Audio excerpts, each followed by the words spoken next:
Quando a gente fala de agência reguladora, nós estamos falando de prestação de serviços de infraestrutura para a população. Então, a energia elétrica, por exemplo, que chega na casa de quem está assistindo a gente, ela é gerada e ela é distribuída. Pode ser por uma mesma empresa ou por empresas diferentes. Essas empresas, para atuarem no mercado, elas participam de processos de licitação extremamente complexos, porque nós estamos falando de contratos bilionários. Não é qualquer empresa que pode participar, ela precisa mostrar capacidade técnica, capacidade financeira de prover aquele serviço. Acontece que, muitas vezes, e o município de São Paulo, sabe, quem está assistindo a gente no município de São Paulo sabe do que eu estou falando aqui, o vereador está aí, inclusive, acompanhando essa situação, eu tenho certeza.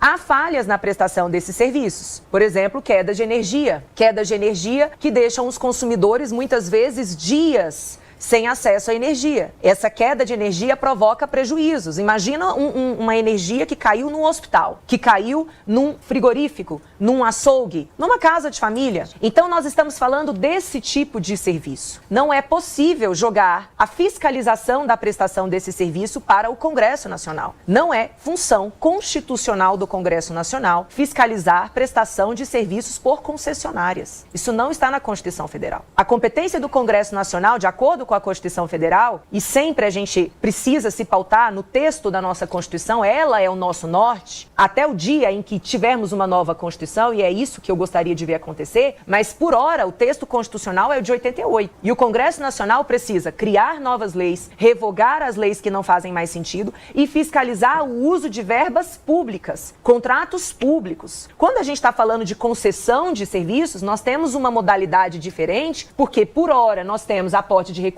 públicos, combinado com pagamento de pessoas privadas, e outros momentos não, apenas o privado paga. Então é uma relação jurídica sui generis que exige sim a fiscalização de um órgão específico para fazê-lo. E por óbvio, boa parte do funcionamento dessas empresas e da prestação desses serviços depende de uma regulamentação que vai ser criada pela parte técnica. Não tem como a gente esperar que a regulamentação de um serviço seja disposto 100% por lei. A gente tem que pensar que lei, gente, demora para ser feita. Então imagine ali que ao longo do desenvolvimento da prestação de um certo serviço, percebe-se que uma determinada normativa precisa ser alterada. Imagina se tivesse que ser alterado por lei. Não tem como. Então nós estamos falando de uma relação jurídica específica. E eu preciso falar aqui, estão operando nas agências reguladoras brasileiras servidores de carreira, pessoas que passaram em concursos extremamente difíceis, que têm capacitação técnica sim, para disporem sobre o que estão falando. E detalhe, hoje é interesse do PT que as agências reguladoras estejam desorganizadas, estejam com desfalque de servidores, que é o que está acontecendo. Dia após dia, o orçamento destinado a essas agências é reduzido, exatamente porque é a agência, no exercício da parte técnica dela, que consegue fazer uma blindagem jurídica, que consegue fazer uma blindagem política de interesses de políticos que muitas vezes vêm na prestação desse tipo de serviço, água, esgoto, luz, saneamento básico, modo geral, aviação. Imagina se tivesse político cuidando disso. Se eles não iam se apropriar, Tem e política. Agora deixa eu concluir a minha fala, por favor. Porque é importante a gente trazer o esclarecimento do que a gente está falando aqui. É claro que existe intervenção política na medida em que há indicação política, óbvio. Mas a produção do material, a elaboração de pareceres, a decisão pela aplicação de multas ou não. Aqui, por exemplo, no Distrito Federal, a concessionária de energia elétrica acabou de tomar uma multa gigantesca aqui.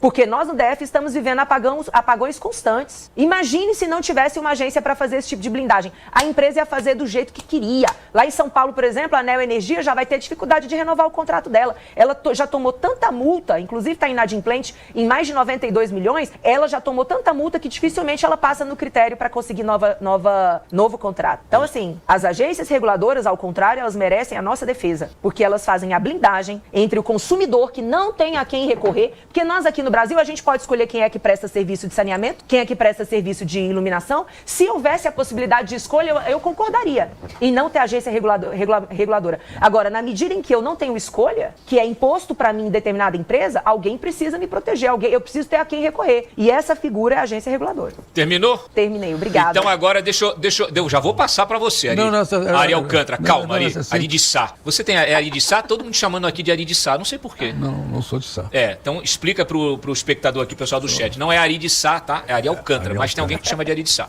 Bom, é o seguinte, eu leio tudo. A explicação da Júlia, ela é uma explicação que ela, vamos dizer assim, a moldura da explicação dela é o quê?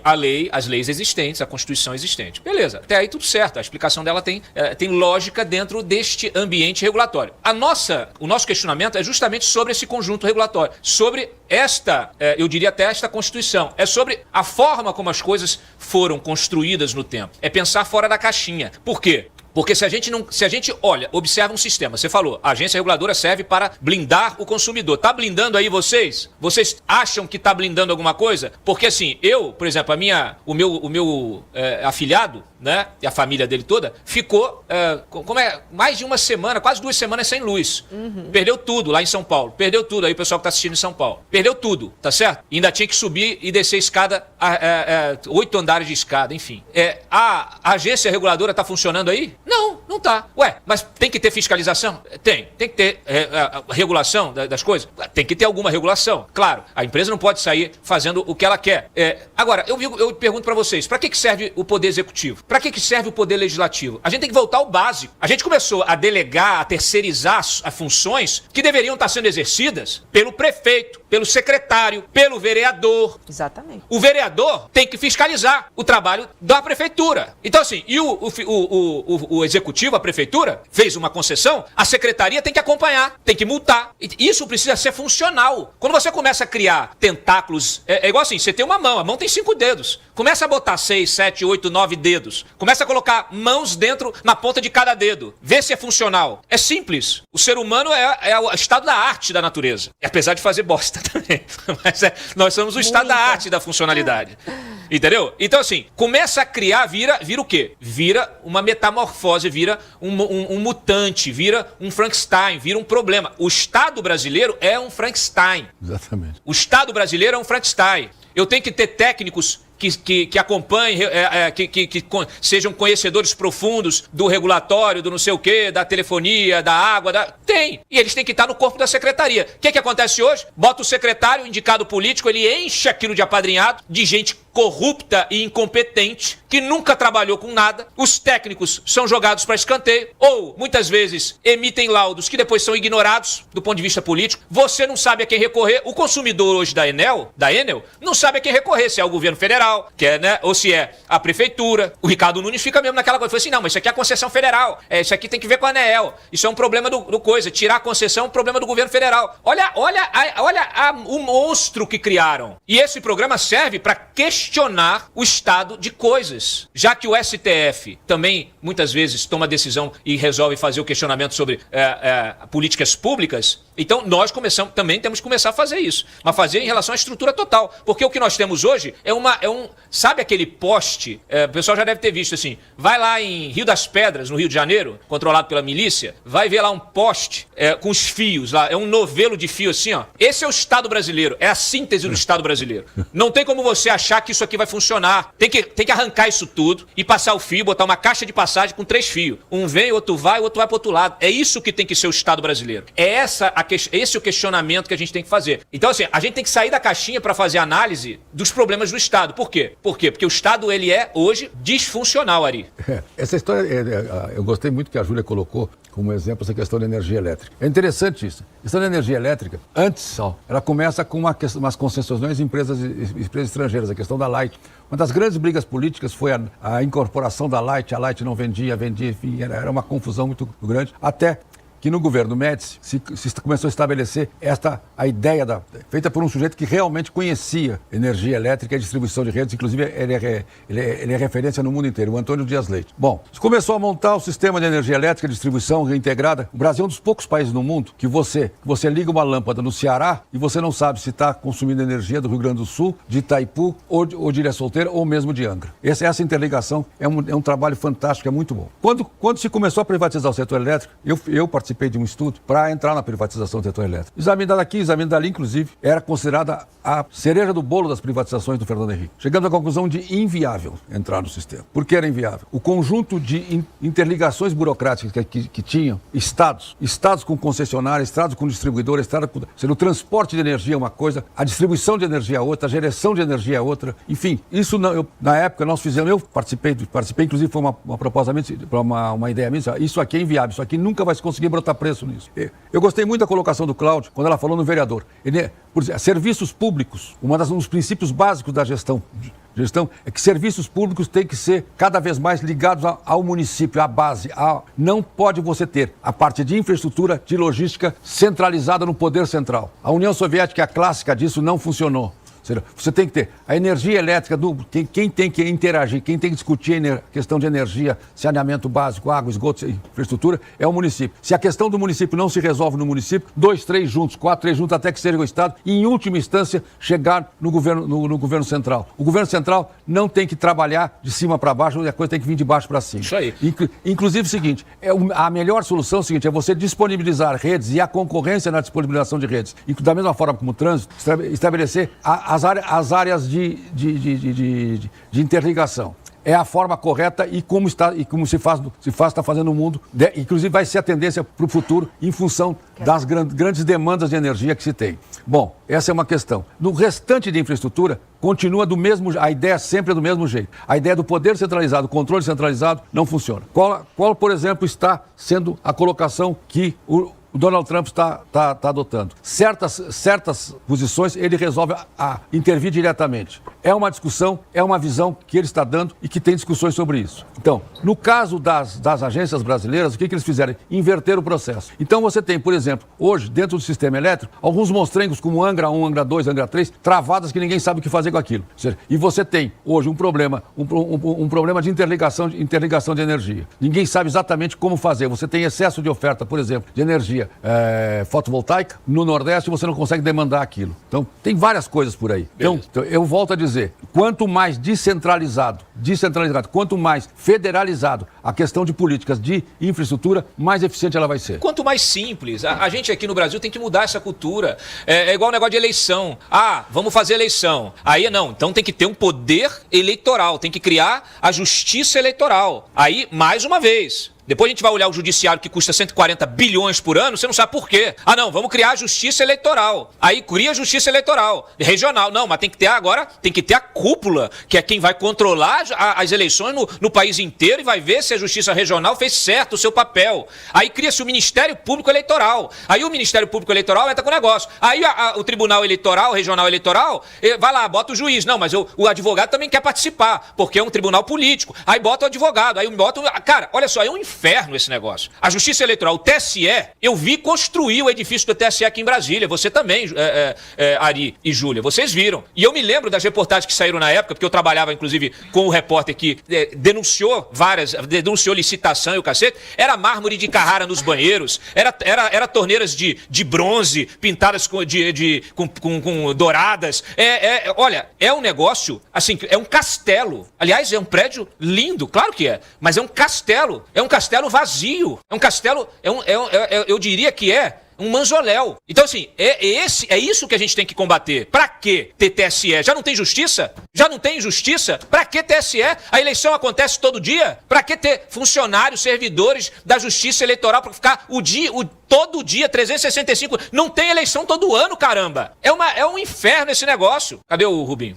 TSE é uma jabuticaba, né? É uma coisa que só existe no Brasil, a Justiça Eleitoral. É vendido externamente como uma grande conquista. Mas veja, o custo que a gente já tem do judiciário, a quantidade de magistrados, os altos salários, os privilégios, seria perfeitamente razoável que os juízes de varas cíveis exercessem e cumprissem a função de aplicar a legislação do TSE. Até porque no aspecto do direito, o Código de Processo Civil é aplicado de maneira análoga, o Código Civil é aplicado de maneira análoga à lei eleitoral. Em cidades do interior, juízes da comarca comarca cumprem a legislação do TSE de uma maneira plenamente razoável. E há a possibilidade de qualificação dos juízes, não há necessidade de ter isso. A questão é que no Brasil, quando a gente para analisar todo o arcabouço público, todas as funções, tudo isso é criado ao redor de palavras-chave, de democracia, de transparência, de custos, e é vendido para a população como uma grande conquista. Olha, uma grande conquista da justiça eleitoral.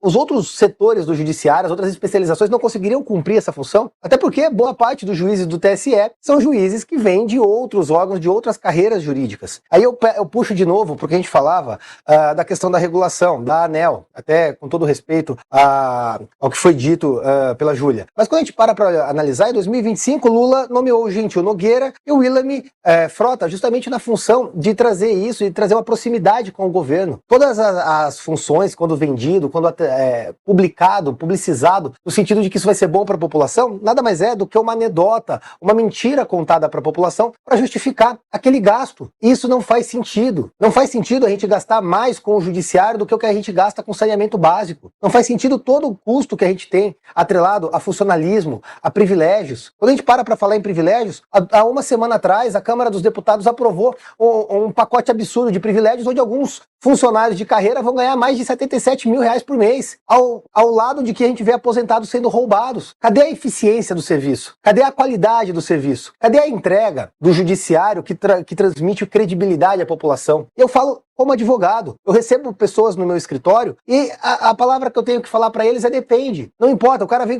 se viesse com um acidente de carro, não atua em causa pequena, se viesse com um acidente de carro ou uma questão grande, você trabalha numa incerteza porque no Brasil não há segurança jurídica. A gente tem um custo elevadíssimo do judiciário, um custo elevadíssimo de servidores, um custo estrutural elevadíssimo, um arcabouço de privilégios absurdo e a gente vê benefícios sendo colocados como forma de estourar o teto e gastar ainda mais, sem nenhuma entrega para a população. O sentimento de descredibilidade do serviço público como um todo, e aqui eu coloco da Câmara Municipal a mais alta esfera legislativa ou judiciária do país, não há credibilidade no serviço. Simplesmente o que nós temos é uma cadeia de recursos que tira dinheiro da população e joga no bolso de uma casta privilegiada, de uma casta que não produz nada, que não entrega nada e que nós temos que engolir. Quando a gente volta a olhar para as agências reguladoras, nós temos os cargos de confiança e nós temos ali os cargos concursados, que trabalham na mesma dinâmica do judiciário. Não há entrega de fato, não há uma cadeia de fato. A gente pega, simplesmente você analisa 25% da população brasileira,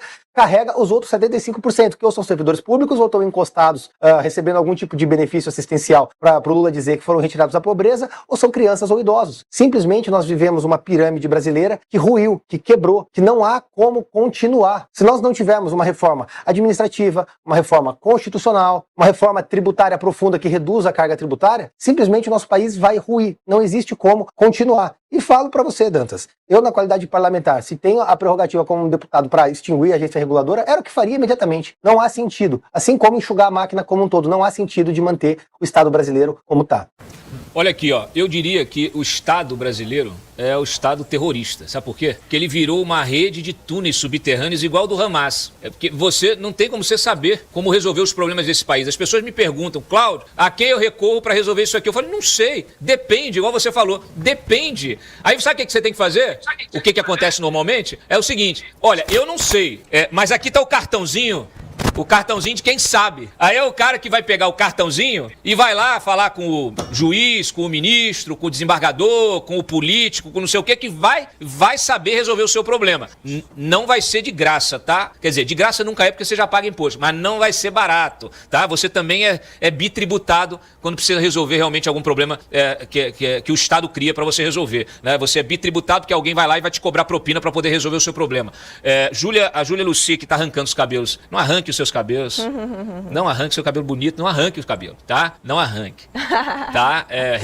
Você faz a sua intervenção aí, porque a gente vai virar a pauta, porque eu vou falar, inclusive, a gente tem aqui a decorrência disso, que é ministro Supremo se metendo em coisas que não deveria e piorando ainda mais a situação da sociedade, e a gente já vai entender por quê. Mas manda ver aí. Eu quero lembrar aqui que em 2020 o presidente Bolsonaro sancionou o Marco Legal do Saneamento. E foi um verdadeiro marco mesmo, porque até então só quem poderia prover serviço de esgoto e água nos municípios brasileiros eram empresas públicas. E aí o presidente Bolsonaro, sabiamente, aprovou criou o marco do saneamento autorizando a participação de empresas privadas no fornecimento desse serviço. A lógica de combater a agência reguladora é a mesma lógica do PT, porque só existe agência reguladora porque existe empresa privada atuando na prestação desses serviços. Se você não tem empresa privada, você tem empresa pública. E é isso o que o PT quer, porque o PT quer o gigantismo do Estado, quer empresas públicas, mesmo que deficitárias,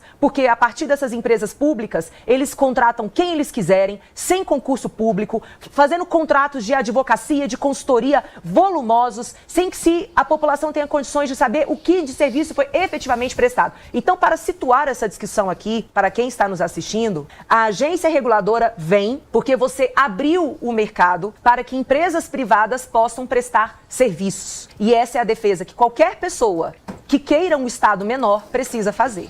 Não tem como você abrir para o funcionamento de empresas privadas sem que haja organização do setor. Se você quer empresa privada, você quer agência reguladora. Essa é uma premissa. Se você não quer agência reguladora, você defende a mesma proposta do PT. E o PT, neste momento, está trabalhando para desfalcar e enfraquecer o funcionamento das agências reguladoras. Esse é um ponto. E comentar um aspecto aqui que o Ari falou. O serviço a ser organizado pelos municípios, ele pode ser organizado pelos municípios quando diz respeito apenas aos municípios. Você imagina se um município pudesse dispor sobre aviação civil.